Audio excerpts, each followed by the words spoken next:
Al aire. Un saludo a todos los oyentes que se conectan en una nueva emisión con las voces del libro, programa de la editorial de la Universidad del Rosario por U Rosario Radio.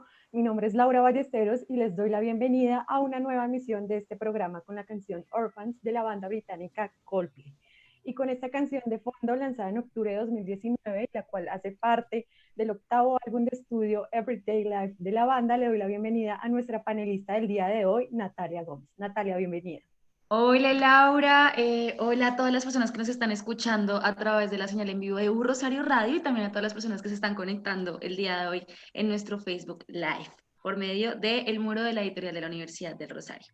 Así es, para todas las personas que se están conectando a través de U Rosario Radio, para quienes están siguiendo nuestra transmisión en vivo por Facebook, por el Facebook de la editorial, les cuento que en esta primera sección de las voces del libro estaremos hablando del texto Tras el amparo del rey, pueblos indios y cultura política en el Valle del Río Cauca de 1680 a 1810.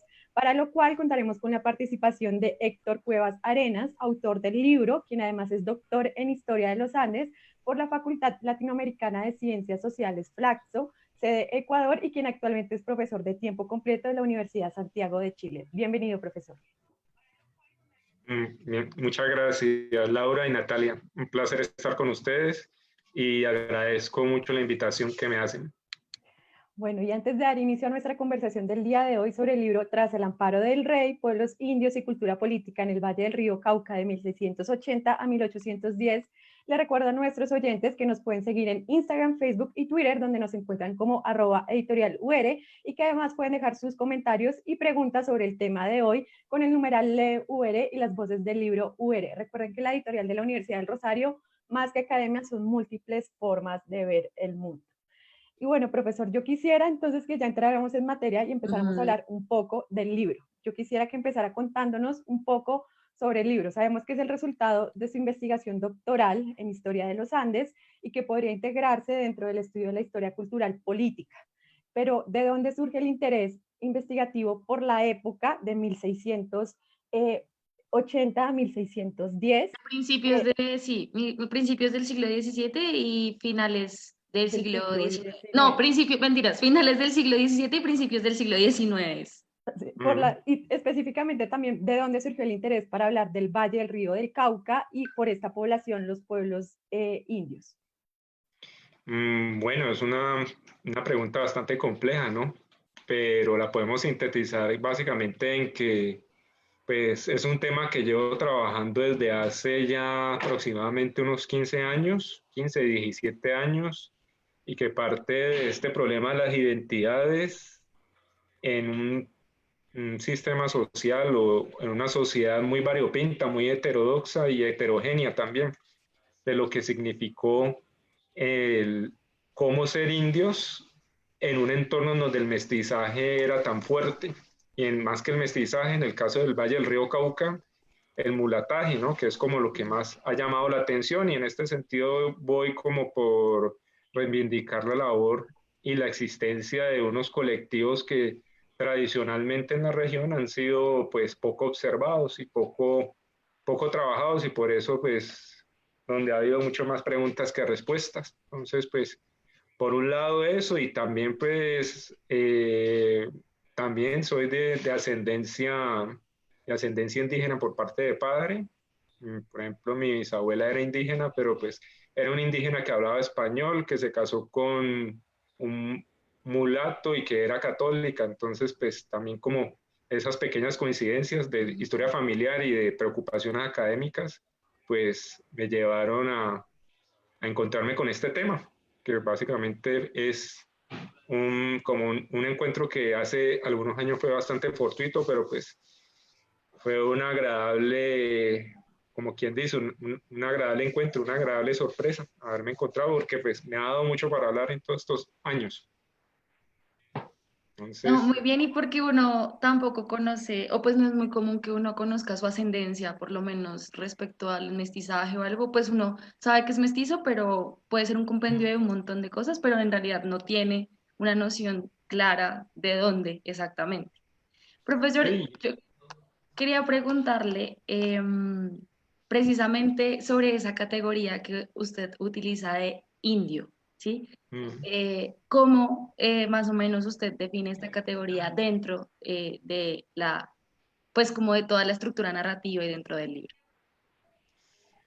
Bueno, también es una cuestión bastante compleja porque hay que mirarla desde lo que significó el Imperio Español, ¿no? Ujú. Cuando llegaron los españoles, pues un montón de poblaciones que eran nahuas, que eran chichimecas, nazas, taironas, un montón de pueblos que no tenían nada en común, que a veces estaban en guerra, otras veces estaban aliados, muchas veces comerciaban, otras veces guerreaban, todos esos pueblos que nada tenían en común, a excepción de muy pocos elementos culturales y sociales y económicos, pues llegaron los españoles y los volvieron uniformes. Dijeron, todos estos son indios, para simplificar, también como estrategia de dominación. Dentro de esa estrategia de clasificación y ordenación llegaron los españoles y simplificaron todas esas diferencias. Entonces, en el libro, pues yo creo que recogemos en una región ni importante ni marginal dentro del Imperio Español, cómo fue esa categoría. Entonces, ¿qué es lo que pasa? Es una categoría histórica, no es lo mismo ser indígena en el siglo XVI que en el Ujú. siglo, que comienzos del siglo XIX. Entonces, miramos que es una categoría que por medio del uso y por medio de las disputas jurídicas se reinventa, se recrea y se renueva o adquiere unos matices totalmente distintos. Entonces, por ejemplo, en los Andes o en México Central, para ser indígena tenía que hablar su lengua nativa y debía estar cobijado por unas autoridades. Aquí vemos que ese requisito no era tan importante. Entonces aquí miramos como la heterogeneidad de lo que significa lo indígena en la época colonial. Entonces, eso es como uno de los aportes así del libro, para entender esto dentro de una categoría histórica y entenderlo dentro de una categoría espacial, que depende de la región, depende qué es el ser indígena, pero Ujú. hacia líneas gruesísimas se pensaría que los indígenas son o los indios en el lenguaje de la época. Aclaro que utilizo indio no en el lenguaje, no en un lenguaje peyorativo, sino Ujú. como en lo que se denominaba en esa época. Entonces, lo que era ser indígena o indio en esa época se basaba en tener antepasados de esa categoría social, se basaba también en estar cobijado por unas autoridades que en teoría tenían que ser tradicionales y vivir dentro de una comunidad con unas tierras y pagar un tributo al rey de España, pero pues ese tributo es una cuestión complejísima que pues yo creo que en el libro está algo más desarrollado. Así es. Profesor, yo quisiera que habláramos un poco o que nos contara un poco sobre esas nociones de lo cotidiano que se enmarcan en esas relaciones sociales, políticas, jurídicas que se daban específicamente entre esa época, entre indígenas, entre los representantes de la monarquía y eventualmente otros actores sociales que estaban inmersos específicamente en esa época y en esa cultura en específico. No sé si quisiera compartir con nosotros alguna de las reflexiones y algunos de los resultados que pudo traer, digamos, y pudo encontrar a partir de todo el trabajo de archivo que realizó usted para este libro. Bueno, pues podríamos empezar con resaltar que la estructuración de estas comunidades fue muy compleja, ¿no? Uno Ujú. imagina inconscientemente que lo indígena es una continuidad de lo que es el periodo prehispánico hasta acá, y no. Lo que vemos absolutamente con todos los grupos indígenas, sean los más complejos como los de los Andes o los de México Central, o en el caso que estamos viendo, es el resultado de una transformación colonial y una interacción así bastante fuerte con las instituciones, con la ley, con los vecinos, y vemos que ocurre una cuestión que está en la vida cotidiana. Uno en la vida cotidiana no separa esto es un aspecto político, de un aspecto social, de un aspecto económico, y más en esa época. En esa época era más notoria como esa falta de separación de ámbitos. Entonces, uno observa que lo que se ve en la política se refleja en la sociedad y se puede reflejar en la economía y en la cultura. Entonces tenemos sociedades que se estructuraron desde el clientelismo y desde la jerarquización social. ¿Y qué es el clientelismo? Una cuestión que una persona muy poderosa intercambia bienes, favores, servicios con unas personas que son menos poderosas, a veces con intermediarios, muchas veces sin intermediarios. Entonces miramos que ese, ese sentido social se bifurca o coge sentido también en el sentido político. En el sentido político así es que funciona la monarquía española, como una gran clientela en donde Dios es el patrón de todo y ese patrón le da poder al rey de España para que el rey de España, por medio de la justicia y por medio de lo que significa todo este aparataje, digámoslo así, entre comillas, institucional, llegue y esté con los vasallos, ¿no? Porque no había ciudadanos, sino vasallos. Y los vasallos tenían esa relación por el valor de la obediencia, ¿no? Y la lealtad, que era lo que unía a estas sociedades. Y la obediencia y la lealtad, sobre todo la lealtad, se ve en estos sistemas clientelistas, ¿no? O en este hecho social que es el clientelismo, que aún ahora lo vemos, ¿no? Pero muy transformado, ¿no? Porque el clientelismo, como lo indígena, como cualquier cosa que queramos ver, se transforma a lo largo del tiempo y adquiere distintos matices según los lugares y también las épocas. Hay alguna cosa que me pareció curiosa precisamente, y de acuerdo a lo que estaba hablando ahorita el profesor de subordinación, y es como de qué manera los actores, que pues en este caso son los indígenas, subordinados, usaban los lenguajes y los incorporaban a sus acciones políticas. Eso me pareció muy, muy interesante, pero pues para que los oyentes entiendan un poco, ¿podría explicarnos un poco más acerca de esto? Bueno, como digo, era una sociedad que, digámoslo así, lo público y lo privado se manejaba de una manera muy distinta a la actual. Y pues esos valores sociales como la lealtad, la caridad, el honor y todas esas cuestiones que aún ahora uno puede intuir o dilucidar algo, pues lo pedían estos indígenas a través de sus juicios y los pedían a través de lo que eran sus peticiones ante las autoridades. Decían algo como lo siguiente o más o menos utilizan este esquema. Como somos subordinados, como somos indígenas, como somos menores de edad, como somos personas que no nos podemos defender a nosotros mismos, apelamos a los valores que mueven a estas sociedades. ¿Y cuáles son los valores? La lealtad, y ellos se encargaban de demostrar de que eran leales al rey de España y que eran leales y funcionales a las sociedades a las que servían. Decían, pedimos caridad porque somos personas que naturalmente somos pobres y que somos desvalidos y que pues por nuestra manera de vivir y por nuestra manera de ser en sociedad, somos personas que necesitamos de la tutela y pues cuando nos faltan a la tutela y al amparo, pues nos desordenamos y no tenemos responsabilidad sobre nuestros actos. Entonces, ese lenguaje que en primera instancia suena tan difícil de entender y ese lenguaje que suena tan, digámoslo así, tan diferente a lo de ahora, porque pues, el lenguaje político ahora se basa en la libertad, en la igualdad y que todos somos ciudadanos y que podemos participar del poder político, pero hace 200, 300 años el sistema político era, digámoslo así, para algunos, pero esos algunos tenían que responder a las expectativas y a las experiencias de los demás. Entonces aquí también en este libro resaltamos el carácter dialéctico y dialógico que tiene el poder. Los poderosos se sostienen en el poder mientras respondan a las expectativas y a las experiencias que tienen los subordinados. Entonces, si los subordinados tienen digámoslo así, la expectativa de que sean caritativos, de que sean flexibles, de que sean personas, digámoslo así, que sean leales a unos valores sociales. Entonces, pues los indígenas en esta época, y como cualquier actor social a lo largo de la República, inclusive ahora, ¿qué es lo que hace?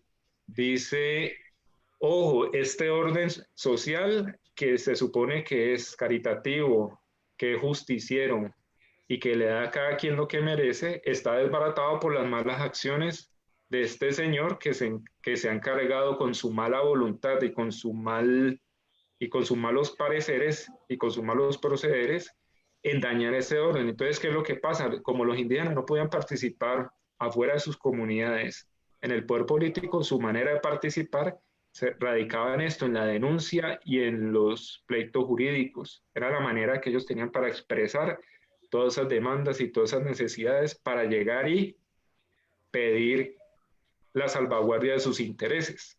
Entonces tenemos ahí que también el libro va como en esa línea, ¿no?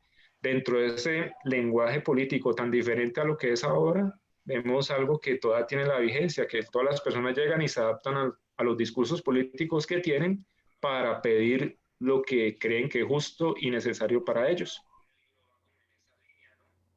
O sea que, digamos que esas lealtades y esos, bueno, sí, más que todo la lealtad puede ser parte también como de una noción o de un valor de la cultura política de ese entonces. Claro, el libro va en ese sentido. El libro, pues como le indica el título, va por lo que significa la cultura política. Y la cultura Ujú. política implican los valores, las actitudes, e implica todo lo que significa los elementos culturales que sustentan al poder político. Entonces también esta noción clientelista del poder político se ve en esta cultura política, en donde los vasallos o en donde los subordinados reclaman su lugar a través del mencionar que son obedientes y que son leales a sus patronos. Inclusive, y se me estaba pasando esto, en el cielo también hay patronos, los santos patronos. Cada localidad Ujú. tenía su santo patrono que se encargaba como de hablarle a Dios al oído y pedir la intermediación espiritual y religiosa y todo lo demás frente a este gran patrono que significa Dios. Entonces, miramos que era un plano en donde todos los terrenos culturales, sociales y políticos como que se duplicaban o se reiteraban y se repetían. Y en ese sentido, pues también es uno de los grandes aportes que he recogido de mucha bibliografía especializada que va en ese sentido de reconstruir esos valores culturales, esas prácticas sociales que van en el sentido de lo político en esta época. Ujú. Entonces, digámoslo así, un ejercicio que va en búsqueda de lo que significa esa cultura política, porque Ujú. muchos historiadores lo han analizado desde los lenguajes y Ujú. pues yo quise observarlo desde la cotidianidad, como lo estoy explicando. Así es. Súper. Creo que igual lo interesante del texto es eso, de que da cuenta un poco de las nociones culturales, sociales que estaban enmarcadas en ese contexto y en ese tiempo en específico de parte de los indios y eventualmente las transformaciones y cómo se iban articulando también a esas nociones de política que los mismos, bueno, que el mismo reino, que el mismo rey, que la misma monarquía estaba generando. Entonces, incluso usted lo mencionó al principio de nuestra charla con el tema del tributo, con el tema del clientelismo, que eventualmente los indios entraban en ese tipo de prácticas políticas, sociales ya, digamos, traídas desde España y que eventualmente era a partir de esos espacios y esas configuraciones nuevas de la política que empezaban un poco a demandar ciertos derechos. Incluso creo que lo interesante es porque de alguna manera lo que usted desarrolla en el libro es que es a partir de esa configuración y esa noción digamos, de la cotidianidad, de lo político, de la cultura política, que eventualmente se justifica porque hoy en día, digamos, existen ese tipo de nociones y eventualmente por qué duró y perduró tanto esta población cuando incluso usted lo menciona en el libro, pues eran una minoría y además pues estaban también en el marco de los mestizos, de otro tipo de actores sociales que también, digamos, tenían peso entonces en esa historia. Creo que es muy, muy interesante porque pues da cuenta específicamente de esas nociones y de esos hechos particulares que, como lo mencionaba Natalia al principio de esta conversación y tras bambalinas, pues uno por lo general no encuentra ese tipo de historias y ese tipo de información en los libros. Casi la mayoría empiezan a escribir desde 1810 en adelante, pero Ujú. nadie da cuenta un poco de lo que se había configurado antes y que eventualmente constituye un poco la noción actual y las configuraciones políticas y sociales que tenemos hoy en día. Sobre eso, profesor, yo quisiera preguntarle cuál entonces sería el aporte de estos estudios sobre la cultura política colonial. Si pueden tener un aporte para establecer y entender lo político en una época como la actual. No sé si usted ya nos habló del tema del clientelismo y que claramente pues la noción de clientelismo pues se da de manera diferente hoy en día, pero quisiera unas reflexiones en el marco de lo que podemos traer y lo que podemos reflexionar a partir de la historia. Bueno, pues eh, las preguntas que le hacemos al pasado desde el presente es lo que es la historia. Entonces, en esta dinámica yo pensaría que la vigencia de prácticas sociales y políticas como el clientelismo, como la caridad frente a los desvalidos, y también hay una cuestión que no hemos mencionado, que es la participación en política de los sectores subordinados. Y dentro de eso, mirar la agenda política de los grupos indígenas en la actualidad, que se basa en esa línea discontinua, en esa línea quebrada, en esa línea compleja de lo que significa esos derechos o el marco jurídico que tenían en la época colonial. Las peticiones que hacen los grupos indígenas en el presente y que más o menos se enmarcan en el término del multiculturalismo, de la plurietnicidad y todo eso, se han alimentado muy estratégicamente y asertivamente con ese lenguaje político de la época colonial. La época colonial, a pesar de la imagen que uno puede tener así si no está inmerso en estos temas, la cultura política colonial era diversa, era, mm, mm, daba lugar a la heterogeneidad y daba lugar a que, digámoslo así, a que hubiera muchas normas y a que hubiera mucha autonomía entre sus partes. Entonces, miramos que en la agenda política de los grupos indígenas va en la reivindicación de la autonomía y de la territorialidad, que son, digámoslo así, conceptos o elementos políticos que tienen una raíz muy fuerte dentro de la normativa y dentro de las prácticas políticas coloniales.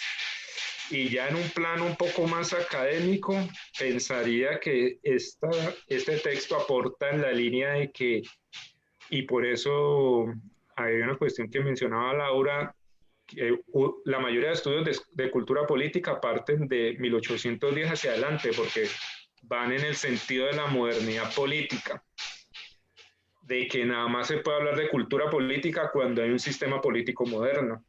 ¿Por qué? Porque la política aparece como un concepto, como un elemento autónomo y diferenciado de los demás. Pero ahí concuerdo con muchos historiadores, entre ellos pues, Margarita Garrido, entre ellos Natalia Silva Prada y muchos otros. Ya somos varios los que hablamos en ese sentido, de que sí se puede hablar de política y lógicamente de cultura política en esa época.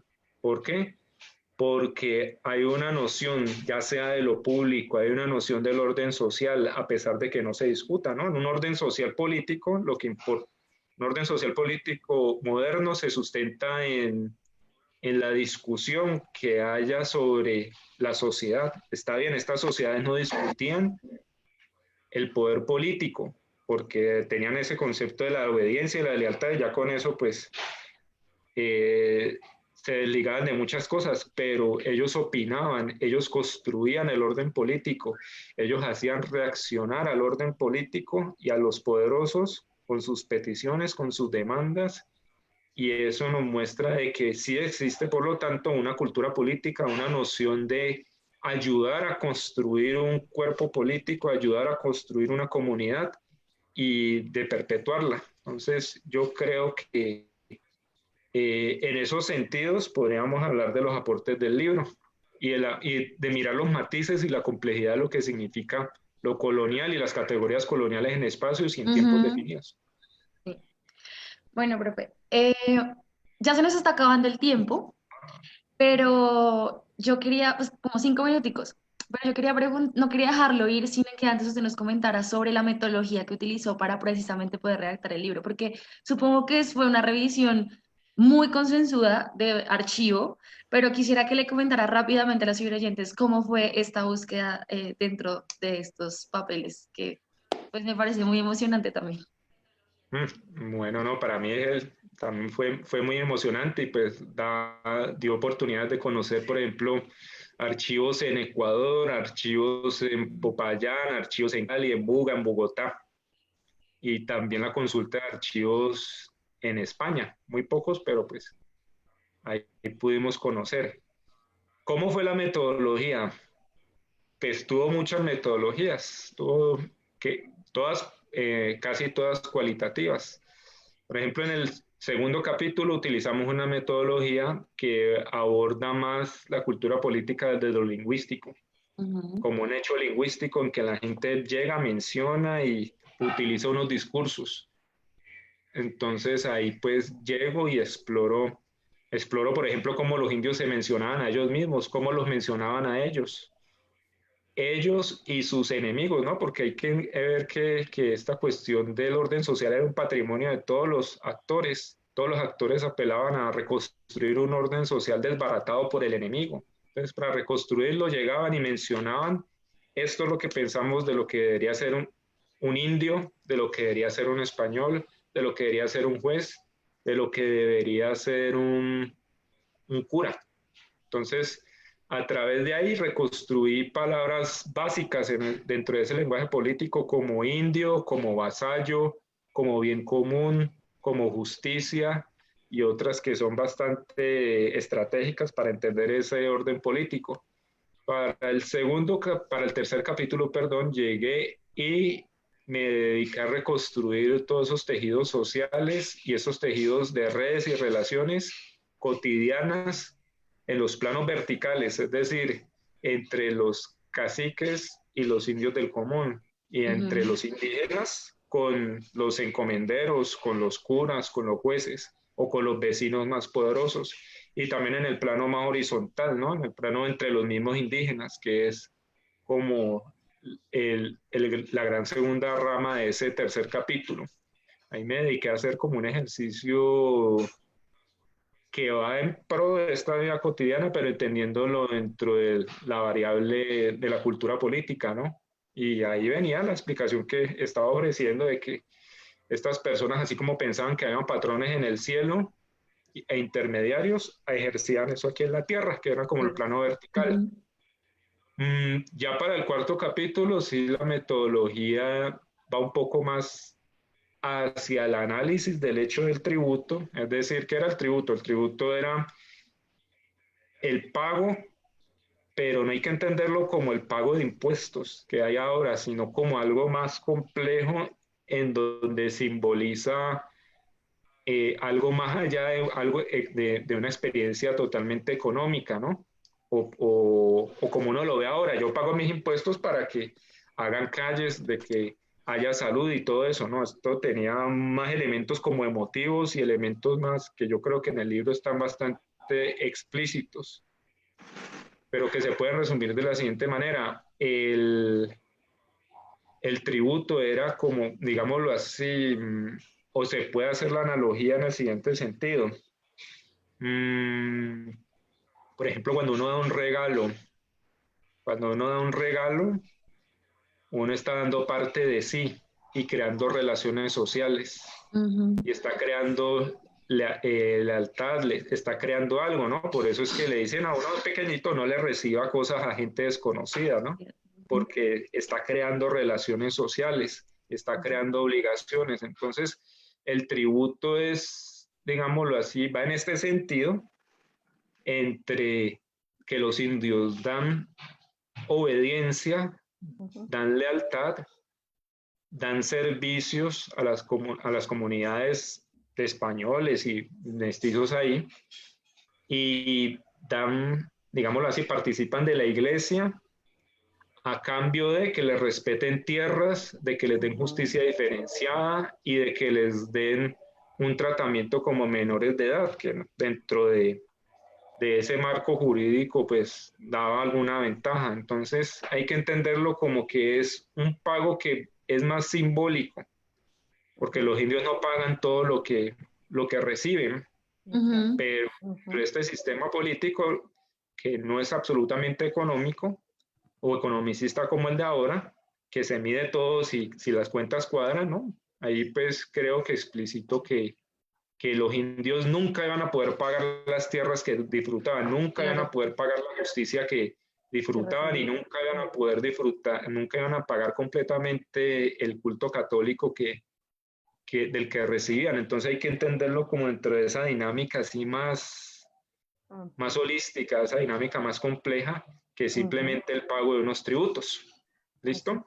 Ok, sí, es más como una cosa de el don, ¿no? Como de Marcel Mauss, parecida a yo te doy con el fin de que sí. Bueno. Profesor, lastimosamente el tiempo se nos acabó, sé que quedaron muchísimas preguntas ahí en el tintero que queríamos resolver con usted, pero eventualmente todas las personas que se conectaron podrán escribir sus preguntas, sus temas, sus recomendaciones sobre el libro en los comentarios y se los haremos llegar al profesor. Le agradecemos por acompañarnos el día de hoy en esta emisión de Las Voces del Libro. Muchísimas gracias. Y antes de irnos a una pausa, le recuerdo a los oyentes que pueden seguirnos en nuestras redes sociales, en Instagram como editorial_UR, en Facebook como editorial Universidad del Rosario y en Twitter como @editorial_UR. No olviden que todos los libros de la editorial, incluyendo Tras el amparo del Rey, los encuentran con nuestros distribuidores Siglo del Hombre en www.libreriasiglo.com, en iBook, en Google Play Books, en Amazon y por supuesto en el catálogo de la editorial de la Universidad de Rosario, editorial.urrosario.edu.co y en ebook.urrosario.edu.co, en donde ya podrán comprarlo de manera digital. Un libro supremamente recomendado. Muchísimas gracias, profesor, por acompañarnos el día de hoy. Gracias, profe. No, muchas gracias. Muchas gracias a ustedes.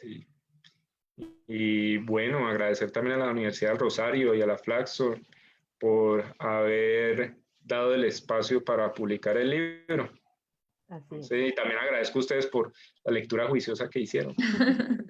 No, que vamos a continuar claramente. Así es. Gracias, profe, por la invitación y esperemos vernos en otros espacios para seguir comentando este maravilloso libro. Bueno, muchas gracias, Natalia. Muchas gracias, Laura. Gracias.